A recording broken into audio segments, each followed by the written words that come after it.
Hey everybody, don't leave. Round 2. I promised you a special little gift. I'm going to give it to you. Kind of a Christmas special. And I know some of you can be like, what? What's he doing? My phone's dinging. He's back. Luke just walked in. I want to bless you guys. Grab that chair. Come on over here, Luke. Come on over here. We got 1, we got 2. Hey guys, I have on here, hop on, I'm going to do an interview with you, with this young man. Every parent dreams of having a child that you can just see blossom and grow in their faith and to a child to be proud of. And I'll tell you what, when I see my children, I'm so grateful for all 5. They're amazing children. But there's something very special about the young man that sits next to me that blows my heart into a million pieces of joy every time I see him and think about him because of what God has done in him. It's an amazing gift to have children and to raise them in the promises of God and to watch them flourish and grow. And this young man is my son, my eldest son, Luke Bowman. And I love some of the fun things about Luke. He's witty, he's cool, he's funny. He's not afraid to hold Dad accountable when it comes to most anything. And that's okay. We teach our children that. As Suzanne and I raised our children, we taught our children to think independently. We want them to be thinkers. Luke got a little bit older. What happened with Luke that was really cool, and this is why I want to do a little interview with Luke, just for you guys, to bless you guys, is Luke, when he was 3-4 years old, Daddy would take him to, he and Ethan, Luke was more like 4 or 5, and Ethan was about 2 or 3 in diapers. And I was in Fergus, and I didn't get to connect a lot with my kids, so I knew that when I did connect with them, it needed to be very special. And Fergus Falls, Minnesota, it's got a lot of great playgrounds. And Luke had a pirate hat, and he had a pirate sword, and he would run around, and he'd talk, and, "Hey, me matey!" And we went to all these playgrounds all around Underwood and Fergus, so that he could get on his ship. Little did I ever know that my son, who I'm so proud of and love so much, God was preparing him to go into service and to serve you, the American people, in the United States Naval Academy. He is a junior. He is soon going to be assigned a ship. He wants to be on a battle cruiser, right? Or a destroyer. Yeah, destroyer, cruisers. He wants to be on a destroyer. He'll be an officer. He's going through, the Naval Academy is one of the #1 hardest schools, universities in America. For many years, it's been the #1 public university in America. It's tough.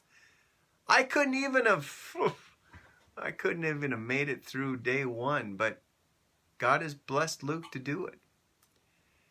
So I want to just share with you a little bit, because when he was home, I said, "Luke, I always used to wonder what the Naval Academy was like.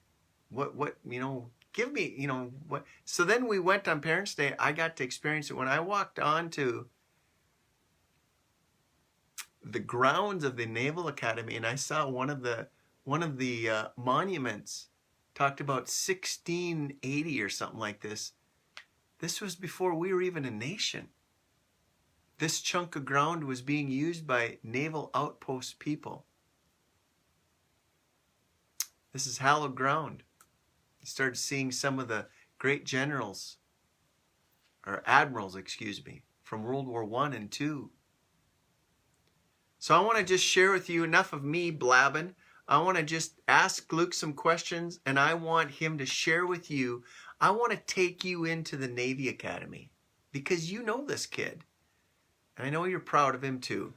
And so let's just talk a little bit about the Naval Academy. Luke,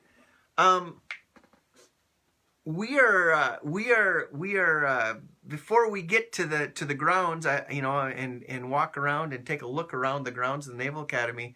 Share with the folks what caused you, what drew you into deciding I want to be a Naval Academy student and eventual one day graduate. What drew you into that? Right. Well, I think going in my senior year, kind of had like a pull towards the military, and I don't really know how to explain it. Just kind of happened to me. And I guess the time that it happened was right after North Dakota Boys State, that I had, something of, I don't know, like a call, maybe you could say, towards the military. And specifically for me, I knew it was the Navy. I don't know what told me that, but I just knew I didn't really want to go Army or Air Force. Nothing against them. I just kind of wanted to go to the Navy. And the United States Naval Academy commissions both Navy and Marine Corps officers. So I just knew that that's where I wanted to go. I jointly applied to the Naval Academy and Naval ROTCs. So I was prepared to go into the Navy and any college that I was going to go to, but specifically the Naval Academy was where I really wanted to go. And so after a pretty grueling process of application, it's a long, arduous application. It takes many steps, a lot of perseverance to get through, and I definitely wouldn't have gotten through it without my parents driving me around to places, getting a lot of editing help from them and a lot of other folks. Now, do they say they take 1 in 60,000 applicants or something like that? No, I don't think that's or is high, it 1 in? maybe I can't wouldn't remember. know I the can't remember. application It was a numbers, but lot. yeah. Well, I know that they say, I think it's 1 in every 16 people who gets past the interview process with the congressional senators. Okay. So, okay. yeah. But anyway, yeah, a lot of help from people in my life, and then also, 3 letters of recommendation from people in my life that I really respected. And I know that that all contributed to me being a really competitive candidate. Not me on my own accord, but a lot of people who really helped me out in that way. So Well, the Holy Spirit was definitely leading you. We know that, and God's Spirit has been with you after you got your appointment, because you can't just go to the Navy Academy. You got to be appointed to go to the Navy Academy, and the bar is so high because it's called a STEM, basically science, technology, engineering, mathematics. That's what they make you go through almost every semester. You take a STEM course. Dear Jesus, I struggled to take one bonehead STEM course when I went to NDSU and barely made it through College Algebra 1. Oh, I really did. But he has been going through these STEM courses, and he's majoring in what? no, I'm a history major. Okay, you're majoring in history. The day you walked onto campus, give us a picture of take the people through who are listening to you. They've read stories, they've watched documentaries on History Channel, but through the eyes of someone who, everyone on this thread, they know you, Luke. Let them feel and experience what it's like to walk onto the United States Naval Academy. Right.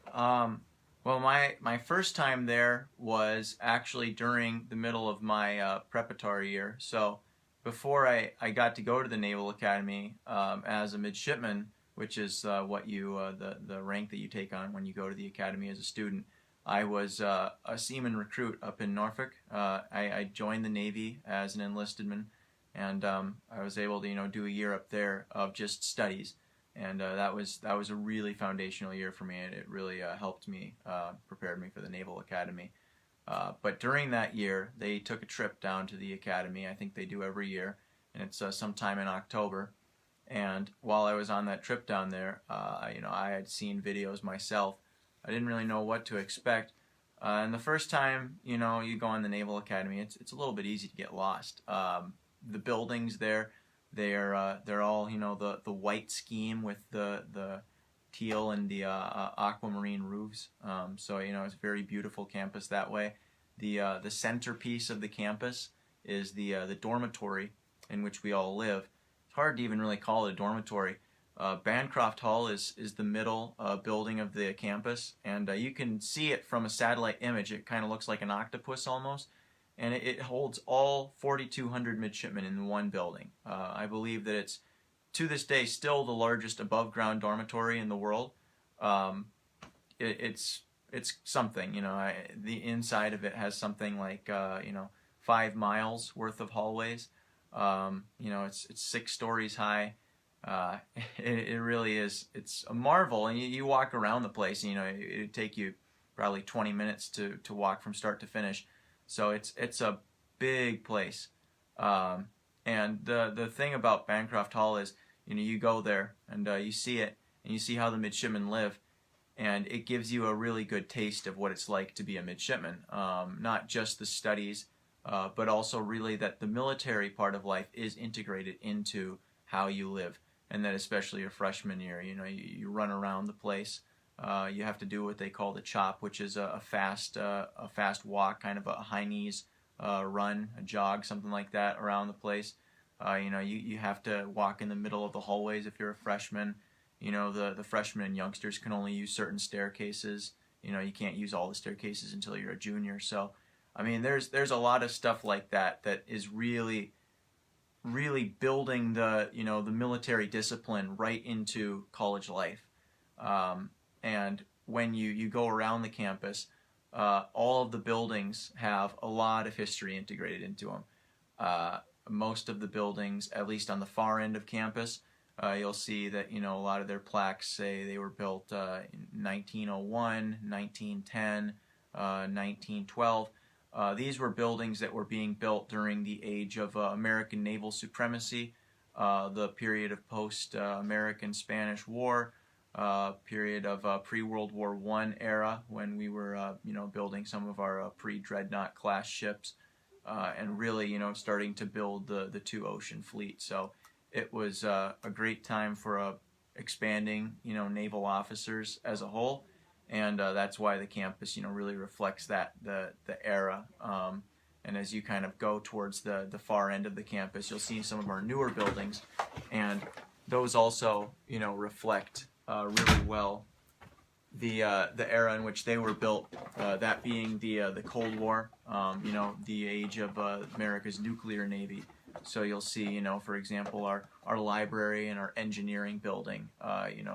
They all kind of direct you towards what it's like to be in, a nuclear submarine, or, seeing the vast, expansive quarters on something like a modern aircraft carrier. So you talk about some of the history of these buildings. I talk a little bit about, I went into the chapel, the organ in that chapel. Yeah, and I can't say off the top of my head what it is, but it has some world record for the largest of something. I think it might be largest console, I believe that could be it, the largest front console. But at any rate, it's a very large organ. The guy that plays it has a PhD, and he's paid to play it. And when you get into it, it's got more buttons than the cockpit of a 747. I kid you not. I looked at it. It intimidated me just looking at it. And the chapel is unbelievable grandeur. Explain to them. Did I just yank this? A little bit there. Sorry. Explain to them the grandeur of the chapel. Yeah. So the Naval Academy Chapel, it's designed for the midshipmen. It's designed to be our midshipmen's chapel. So yeah, beautiful place. The organ is amazing. It's a massive organ. They have a nice vaulted ceiling and then a dome too. It's a very distinct building. If you go to the Annapolis area, you can see it from miles away. And one of the things that I appreciate about the chapel more than anything else is it has many stained glass windows that depict scenes from the Bible, and that when you pass these stained glass windows, each one is donated by a certain class. And it kind of really brings home how much previous classes from the Naval Academy, going as far back as, I believe, 1850. Naval Academy was established in 1845. So, I mean, almost going back to its founding, that classes have been giving back and donating, and that each window, kind of reinforces how important that this chapel was to them, not only as midshipmen, but then, as future officers for their faith walk. So I got to actually go to chapel and experience what it was like there in the chapel. It's kind of a surreal experience to be in this.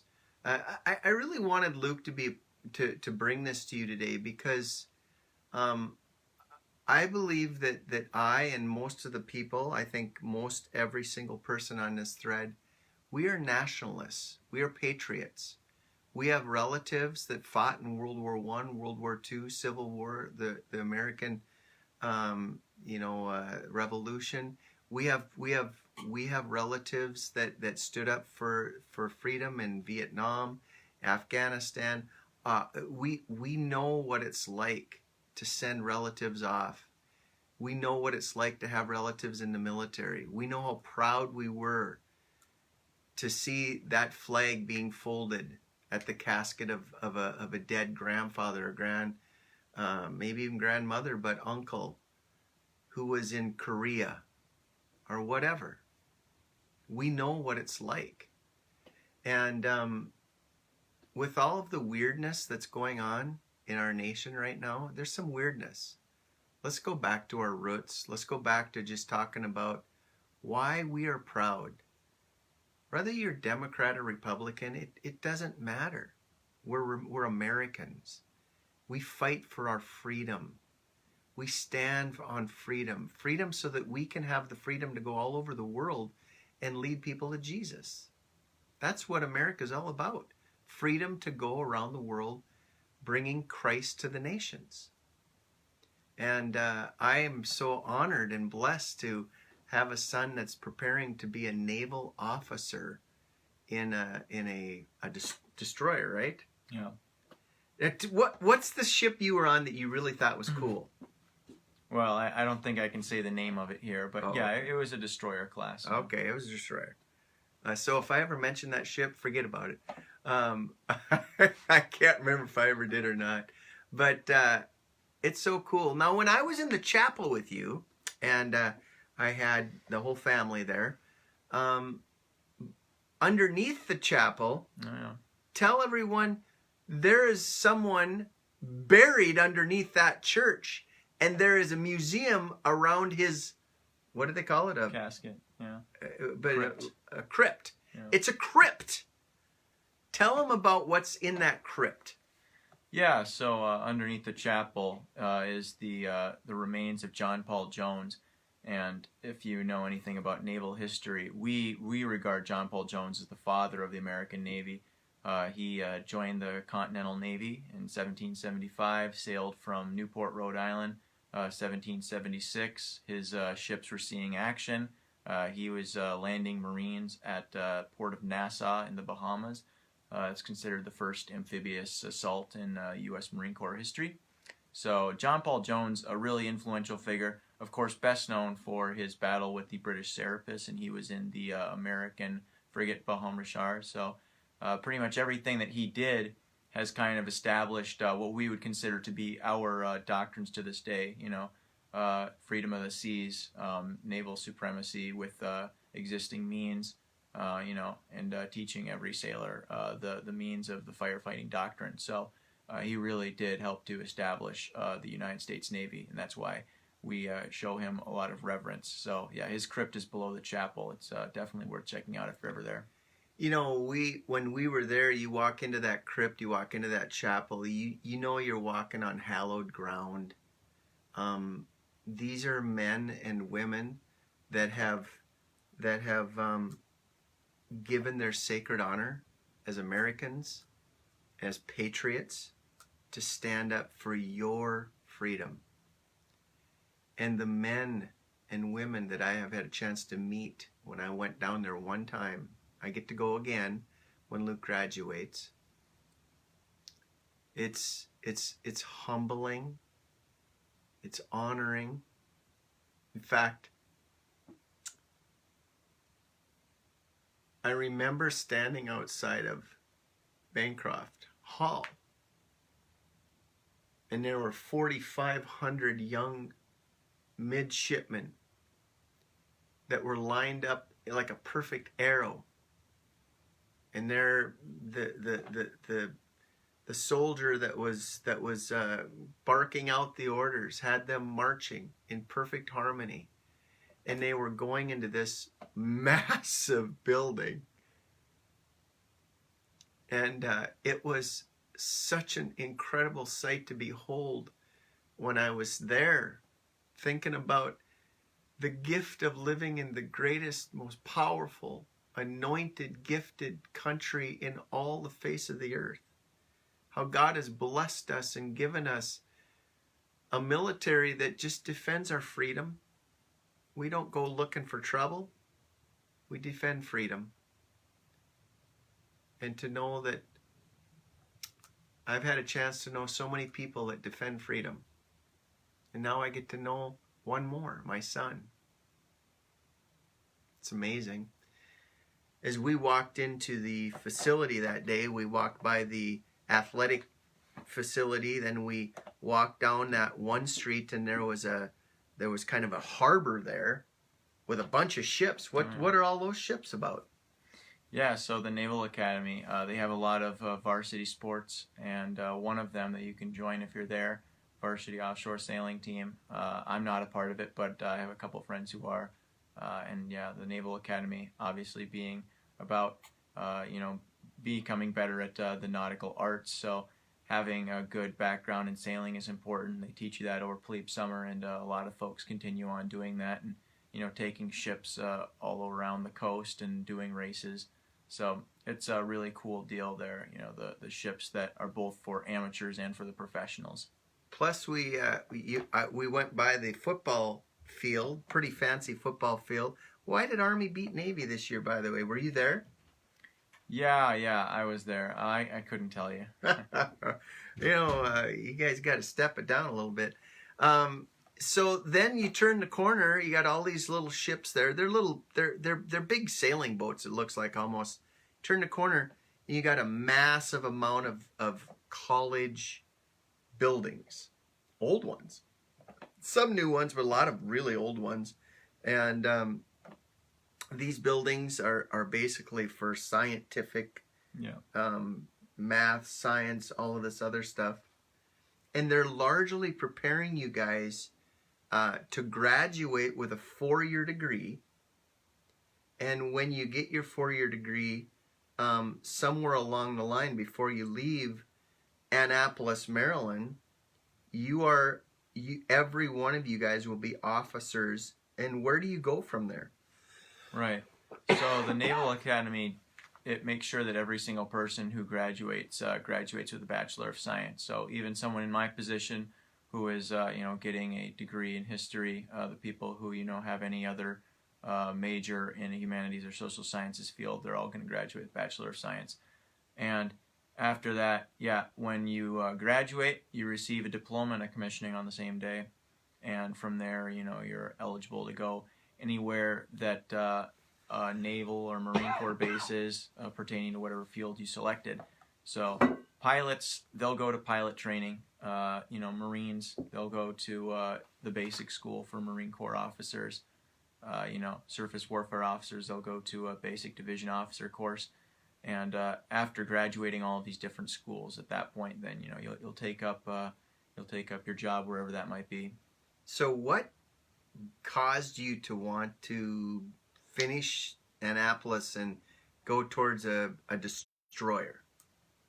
Well, surface warfare specifically, I don't really know, but I just think it sounds really cool, being on a ship. I've really enjoyed, any time that I've spent on a ship thus far in my trainings, and I think that ship life is pretty cool.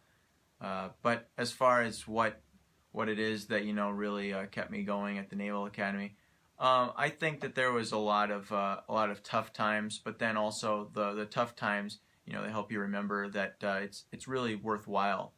It's a really rewarding thing to get through trials each year. And I know that any school will have trials, so that's not specific to the Naval Academy. But it's the types of things that you go through there. It's the types of trails that you have to walk. A lot of people will probably never experience the stressors that we've experienced in the time that we've experienced it, and I can appreciate that. It's something that's very admirable about the Naval Academy, is that they're continually looking to push you. They're going to make sure that you're always being pushed, and I appreciate that. So if one of the friends here that are listening to this kind of a post devotional interview today, if they are traveling out east and they want to take a tour of the United States Naval Academy, would it be okay if they came to the desk where you admitted in for a tour to give Luke Bowman a call so he could come up and show them around the campus? Well, as far as the latter part, I can't speak to whatever my schedule is going to be, so no promises.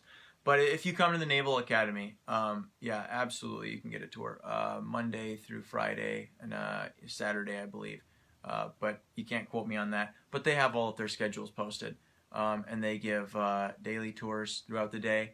If you come Monday through Friday on a normal year, this year unfortunately is a little bit different with COVID-19. But on a normal year, if you come Monday through Friday during the academic year, you can catch a formation at noon. And that's our noon meal formation. It's the kind of the march into Bancroft Hall, as my dad was talking about. And if you come at any other point in the day, yeah, you can get a full walking tour of the yard. You can see the grounds, and that'll take you past the chapel, as you pointed out, and all of the academic buildings. You'll get to see a lot of Bancroft Hall. So yeah, there's a lot of opportunities to see the academy, and you can also go to Annapolis and just see the outside of the academy if you're just driving through. It's a large place, so if you drive over the Bay Bridge, you'll see the academy if you look out to your right. When I was the first time I got to go to Washington D.C., I got to go into the Capitol. I got to go into the Rotunda. I got to given tours. I was down there, like there was 1,800 pastors there for a big conference, and they were giving us tours.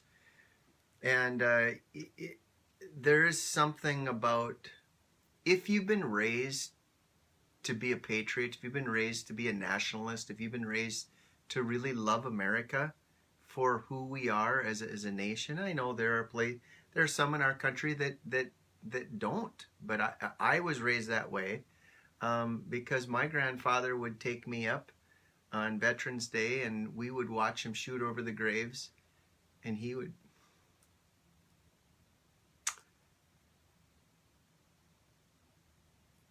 always have a story for me.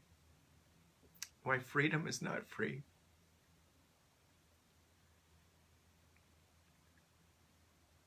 And I'm so grateful to live in this country.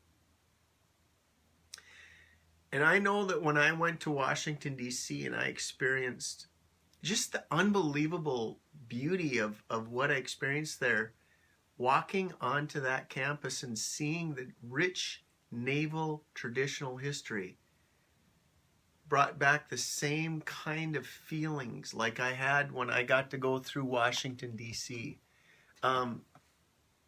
If you're in that area, don't miss it. You want to check it out and just take a look at it. Experience the United States Naval Academy. I mean, check out all the academies. We've been to the Air Force Academy. You want to check out West Point if you're there. But there's something there. Now, my in-laws, when they went to visit the Naval Academy, there was a young man from Castleton was there. They asked if they could see him. He was an older student too, like Luke.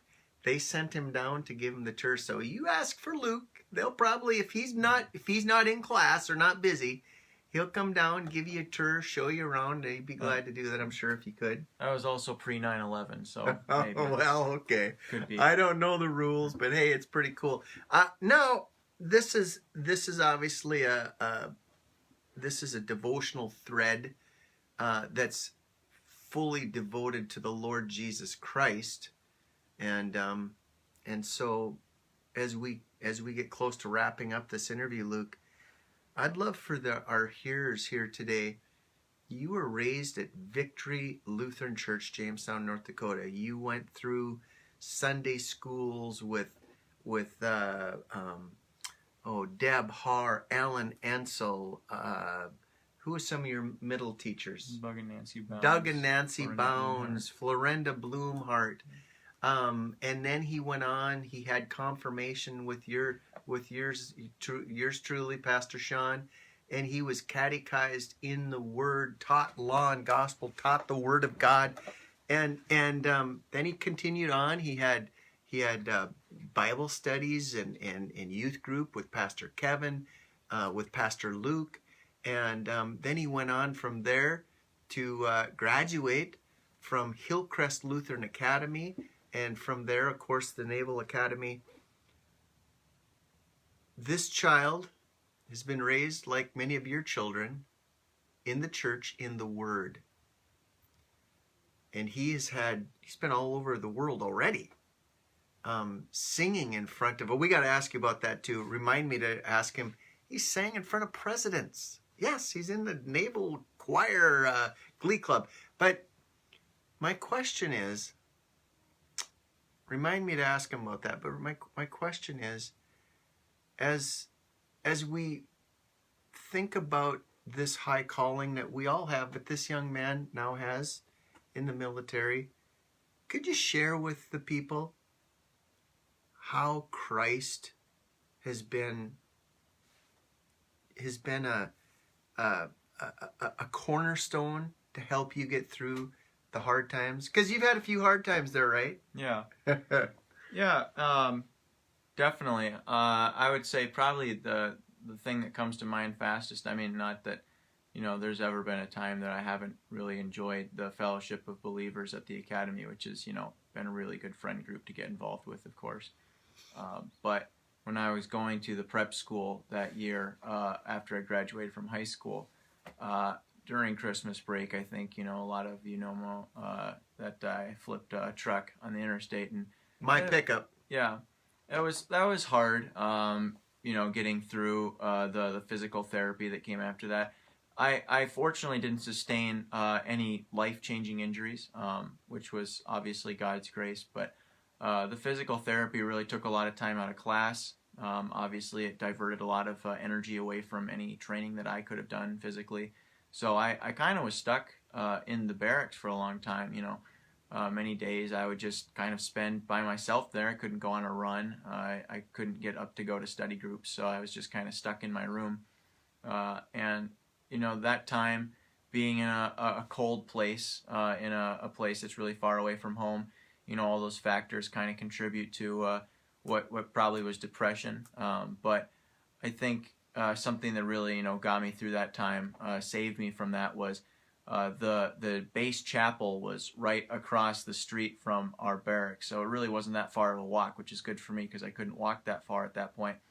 So going to the barracks there, to the base chapel, and being able to engage with the praise and worship team there was I think a really important time for me, kind of a pivot away from feeling sorry for myself to feeling empowered by the praise and worship team, and that kind of helped me get through the year there.